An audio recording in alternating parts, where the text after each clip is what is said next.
Welcome to a very special edition of Free Minds TV, where we are going to be taking an in-depth look at the war on drugs and the right of Americans to keep and bear arms. Stay tuned, it's going to be a great episode right here on Free Minds TV.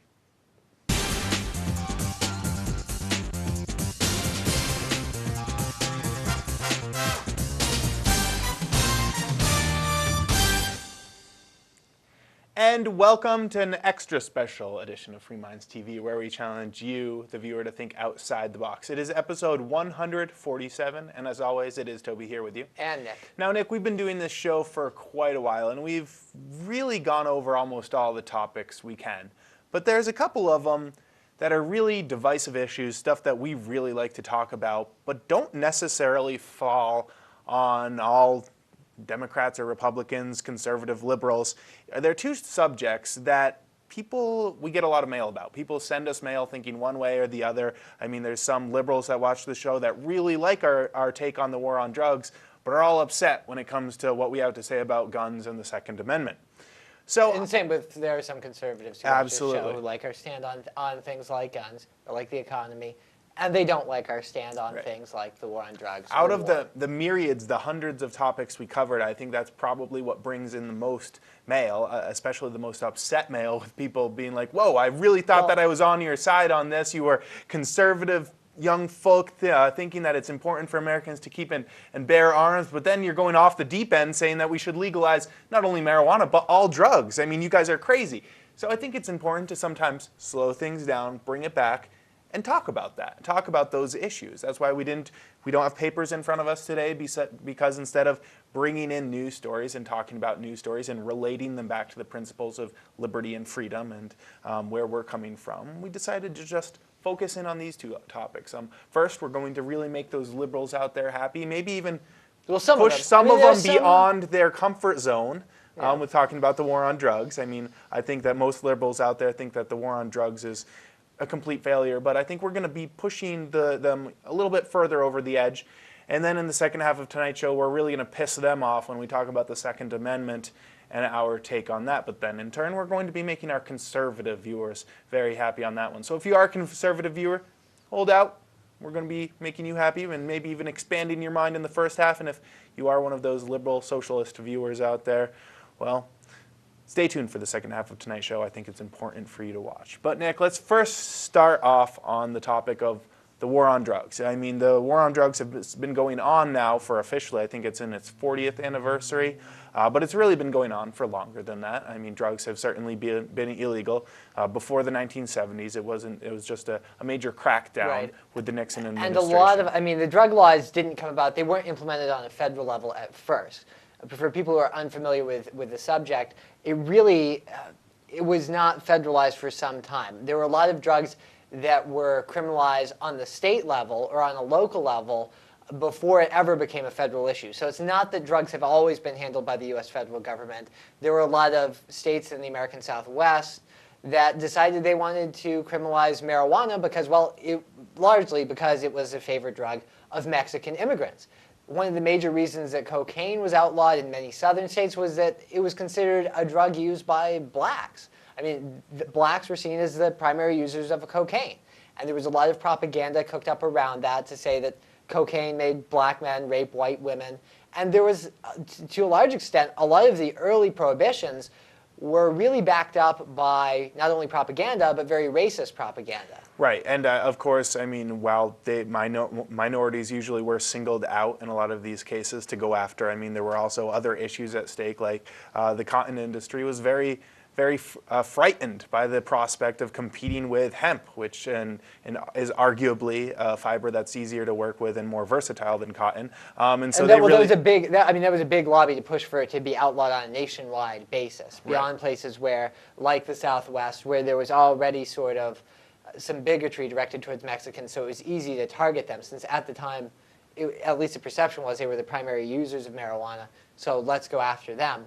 But for those who don't know, marijuana and hemp, they are the same plant. Right. So there are industrial uses for the cannabis plant that competed with not only with paper, but also chemical producers. There were chemicals that could be made from hemp that people preferred plastic alternatives if you were someone like DuPont, who actually made chemicals from petroleum products. It wasn't profitable for you to compete with cannabis products. So there are a lot of uses for cannabis beyond recreational drug use. Right, and of course when we're talking about hemp, we were talking about strains on male plants that contain so little THC you couldn't really smoke enough to get high in many cases. So maybe if you smoked a pound of it, but you really couldn't inhale enough smoke in that amount of time to get high. anyways, that being said, that's just taking back a little bit of the history, which to me begs the question, Nick. I mean, if it was, we had to fight this war on drugs for thousands of years or hundreds of years, however long ago, was there huge drug epidemics? Were there 50% of Americans addicted to hard drugs in the 1800s? Did they not exist? Well, in actuality, they did exist, and a lot of them were readily available over the counter. It wasn't uncommon for even children to be able to buy things such as products containing cocaine and heroin, certainly marijuana products over the counter. Even children could buy them, and it wasn't the epidemic one would think it would if that practice was left if you look at rates untended. if you look at rates of addiction, not necessarily rates of use, but rates of addiction, it's difficult because there's not a lot of historical data if you go back more than, say, 100 years. Even going back that far, it's somewhat difficult to get precise figures. But it appears that rates of addiction, people who are problem drug users, it's been fairly steady over the years, even going back a couple of 100 years. So there was no real difference in problem user, habitual drug user rates.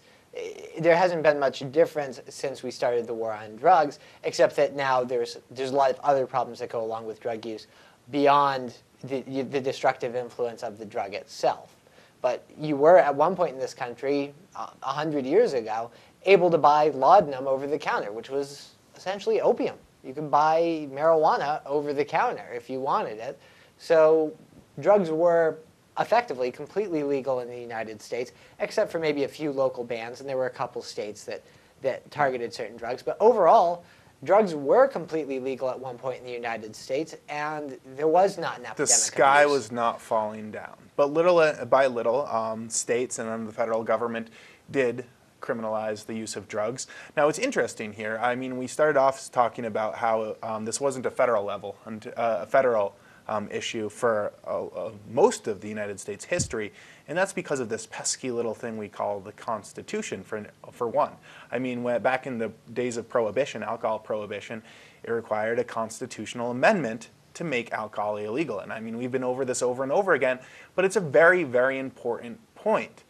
There was a time in American history where we respected the Constitution, or at least the elected officials respected the Constitution enough to actually follow it and pass a constitutional amendment to ban a particular substance.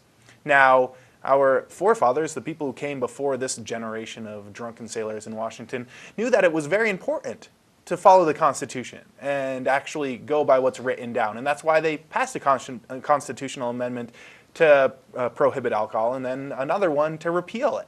After that, they decided we don't need to pass constitutional amendments to prohibit substances. Otherwise, we'd have to have one for marijuana and another one for cocaine, another one for heroin. Every single drug you'd make illegal, prohibit, you'd have to pass a constitutional amendment. But they found loopholes to that. Ideally, and you're absolutely right. I mean, it doesn't make sense that you can ban one substance and you need a constitutional amendment to do that on a federal level. Right. And then you can turn to another substance and you don't need a constitutional amendment to ban that on a federal level. Even one saying the federal government has the right to ban all substances would be mind-altering substances. I mean, yeah, they could write one that broadly. But instead they've decided to go down loopholes. Right, and I think it's led to a situation where we did get the worst case scenario, the scenario that the Founding Fathers were hoping to avoid, where when you open up any subject to legislation at the federal level, well, that's exactly what you're going to get. They're going to keep going further and further if there are no restrictions on them. So if you don't strictly abide by the Constitution,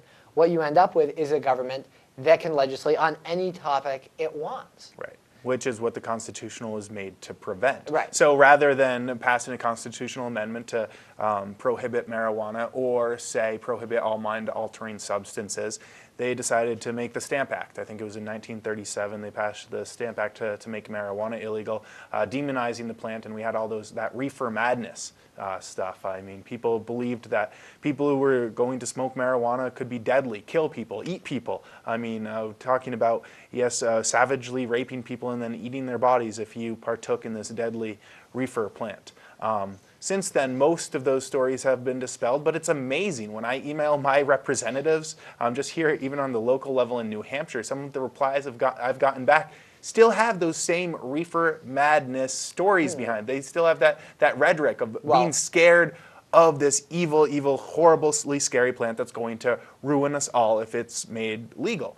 And of course, most sensible people know that's not true at this point, but still those sentiments are still in the back of a lot of people's minds, at least, or at least on the legislators' minds. Right, and whether you're looking at whether a substance is harmful or not, I don't think it makes an enormous difference to me.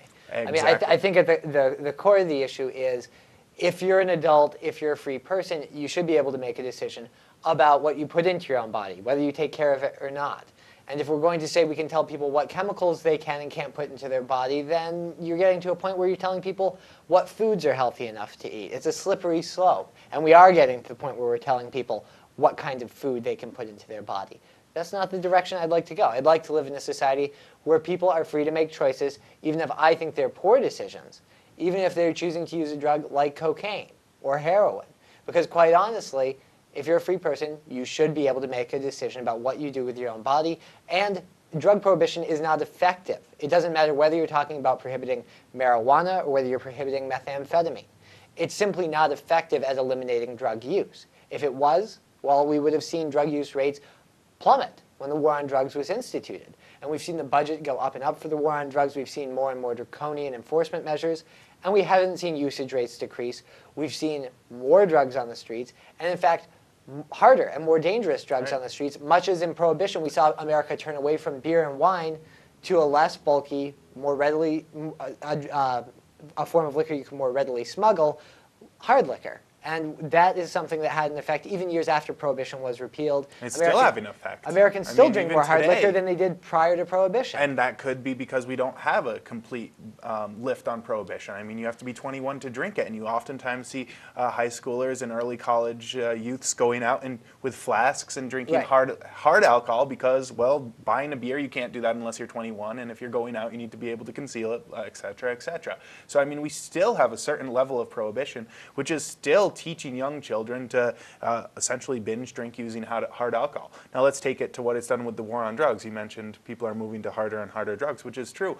Arguably, crack cocaine might not exist if it wasn't for the war on drugs and the crackdown on cocaine in the 1980s. There was a lot of pressure put on cocaine dealers, so they turned to, Well, the prices skyrocketed in the 1980s. Time magazine had a martini glass full of cocaine, saying it was like the upper echelons of the drug culture. Well, and it was. But then out of that, you saw crack cocaine created because the war on drugs had... There was still a demand, and the price was going way up. People were addicted. Because of the war on drugs. It's important to point out that cocaine would not be a terribly expensive product to produce in and of itself if it was not illegal. But people charge a lot of money for it because, well, it's very difficult to produce it when you have to sneak around the government. There's only a lot of risk. You have to smuggle it into the U.S. on submarines or however you get it into the country. Right. And there's a lot of risk. You can go to jail for decades, the rest of your life, if you're involved in that business. So there's a premium built into the price because of that risk. And when we crack down on drugs like cocaine, what do we get? The result is people don't stop using cocaine. They just use what they can get. In many cases, that's a drug like crack cocaine, which is a harder form of the drug. Now let's take some usage rates. When the war on drugs first started, I've seen numbers that say 4 million Americans admitted to trying marijuana when they started the war on drugs. Today, 40 years later, it's over 100 million. Usage rates have skyrocketed, even with harsher and harsher crackdowns year after year. We have over 2 million people incarcerated in the United States, freest country in the world with the most number of people incarcerated behind bars. A lot of those because of the war on drugs.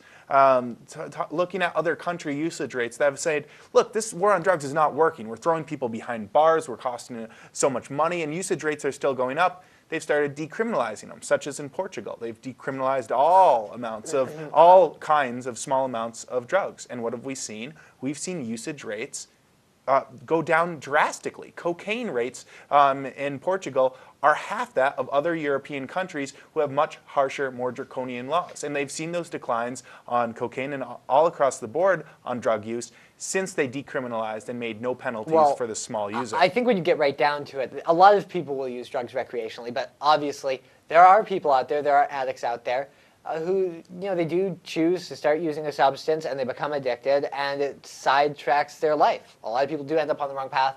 I'm not going to say that drugs don't ruin lives because they do. I've met people who've had bad experiences with that. But it doesn't help people to criminalize their behavior and then lock them up for it. That's not likely to actually get people to seek treatment or to recover. When you deal with things like substance abuse and substance addiction, it's largely a mental health issue when you're dealing with addictive behaviors, and people need to get help for that. Yeah, they're probably going to get the opposite if they're thrown behind bars, if they're thrown in a jail cell. And there's no, in my mind, there's no reason to be locking people up. Yeah, give them a criminal record, so how are they going to get a job now? What are they going to turn to? Well, I can deal drugs. I don't need. I can pass any background check with that. But there's I see no reason to lock people up because of a lifestyle choice. I mean, essentially, it might be a poor one. Well, but essentially, that's what we're doing in this country. Is we're telling people you're not living your life in the right way, so we're going to lock you up. It's not because you're hurting anybody. No. It's not because you're stealing. Sure, there's some drug addicts who steal. But that's because the drug's illegal and the prices are drastically inflated. And even so, there are people out there who do hold a regular day job where they're actually working for their money. A lot of them. A lot of drug addicts. Most of them, probably. Yeah. So there's no reason to lock up peaceful people who aren't hurting anybody except arguably themselves. That's not going to help them get better. And what if your objective isn't to make them better, then what is it? Just to punish people whose lifestyles you don't like? Well, that might be behind the minds of some people. I Yes. mean, while they tip down that last swig of scotch for the night, I mean, it's awfully hypocritical in alcohol so is many a drug. cases. I mean, arguably the two most destructive drugs in our society are the two ones that recreational ones that we have not criminalized, which are alcohol and tobacco. Now, I'm not saying criminalizing them is going to make it any better. You're going to have the same problem we had last time you tried to outlaw alcohol, and the same with tobacco. But you're saying that most people out there would say, oh, well, we shouldn't outlaw smoking. That's a choice that people should be able to make if they want. But it kills more people than all illicit drugs combined. right.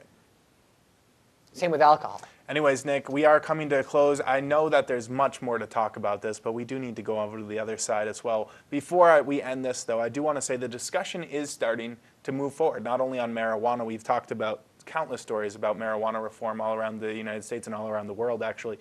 But right here in New Hampshire, for example, the New Hampshire House last week just passed a bill that will say the legislature has to really study in depth the effects of the drug laws, not only here in the New Hampshire, but also on the federal level as well. So there's going to, if it goes through the Senate and goes through the governor's desk, going to be a whole panel to investigate what the war on drugs is doing to New Hampshire as well as the rest of the United States. All right, Nick, when we come back, we are going to be switching gears and focusing on guns. Wait, before I say that, we're not advocating the use of drugs on this show. I mean, it is a choice. I just wanted to throw that out there. I don't know if we said that. And some are more destructive than others, but generally we're not speaking, advocating any of them. Not even alcohol, not even the legal ones. I mean, none of them are good for you, right. And you're probably better off leaving them all alone. That disclaimer said, we'll be moving along. When we come back, we're going to be switching over to the gear of guns and the Second Amendment. If we made any of you mad yet, hopefully. Stay tuned. This is Free Minds TV. This is Glenn Jacobs, and you're watching Free Minds TV.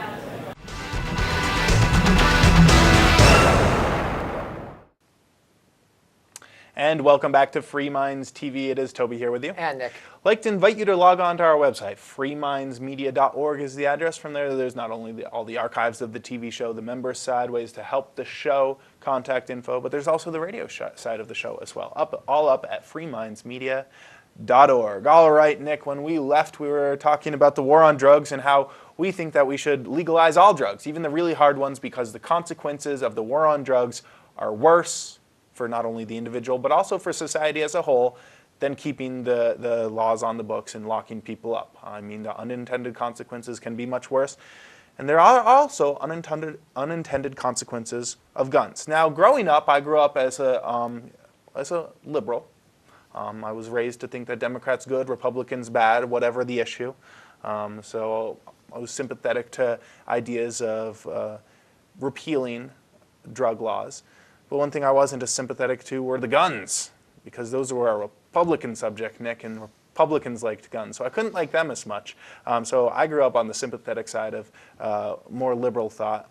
Thus, I've broadened my horizon to say, well, they're just pretty much pinning us up against each other and taking our freedoms and rights away to begin with. I think you almost came from the opposite side to a certain extent, with thinking that guns weren't so bad. And actually, I think you grew up on the guns issue, although I really wasn't raised as a conservative. I would say No. my parents probably, if anything, leaned to the left, somewhere in the middle, but they didn't mind guns. Great. So kick us off, Nick. Well, I mean, I guess the fundamental issue here, to set up the discussion we're about to have, is that the people who wrote the U.S. Constitution, the founding generation, they really did see the right to keep and bear arms as something important. So they enumerated it, they enshrined it in the U.S. Constitution. But the thing that people need to remember is that, at least if you view it in the same way that those men did, the right to keep and bear arms is a human right. It's a natural right that comes from nature or your God, however you view it, whether you believe in God or not, I don't really care. But whichever direction you think it comes from, whether our rights come from the fact that we're human beings or whether they come from a higher power, they saw that as a right, just in the same way as you have a right to speak freely, to worship whatever God you wish.